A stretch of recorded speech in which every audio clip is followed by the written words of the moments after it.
बहुत पुरानी बात है। एक गांव में भोला नाम का एक सीधा सादा और मेहनती आदमी रहता था, जिसकी जिंदगी अभावों में गुजर रही थी और दिन रात मेहनत करने के बाद भी उसकी हालत नहीं बदलती थी। गांव के बाहर एक पुराना पीपल का पेड़ था, जिसके बारे में लोग कहते थे कि वहां भूत रहता है और रात के समय उस रास्ते से गुजरना ठीक नहीं। एक रात भोला देर से जंगल से लकड़ी काटकर लौट रहा था।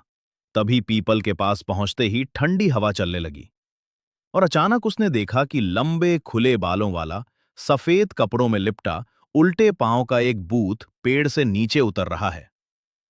भोला डर से कांप उठा, लेकिन उसे अपनी दादी की बात याद आ गई कि अगर कभी भूत सामने आ जाए और हिम्मत हो तो उसका एक बाल पकड़ लेना।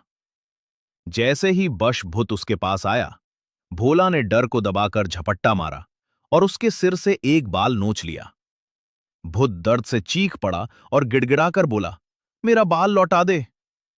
लेकिन भोला बोला, अब तू मेरी बात मानेगा, क्योंकि गांव में माना जाता था कि जिसके पास बूत का बाल होता है, बूत उसका गुलाम बन जाता है। उस रात के बाद भूत हर रात भोला की मदद करने लगा। कभी अनाज लाता, कभी पैसे और कभी उसके खेत जोत देता। धीरे धीरे भोला की जिंदगी बदलने लगी, लेकिन उसके दिल में हर वक्त ये डर बना रहता था कि अगर बूत को उसका बाल मिल गया तो सब खत्म हो जाएगा।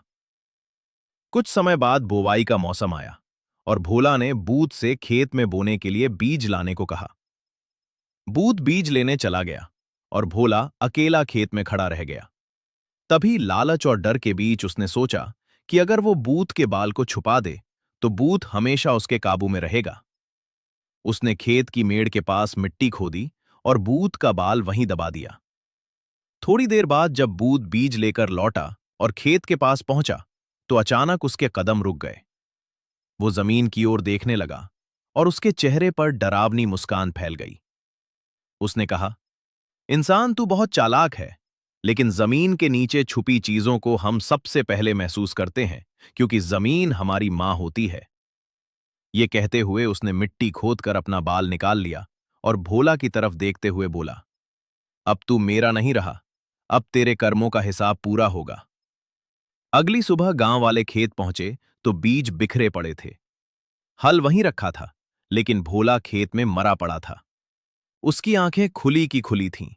और तभी से गांव के बुजुर्ग कहते हैं कि बूत से काम लिया जा सकता है, लेकिन उसका बाल कभी जमीन में नहीं दबाना चाहिए।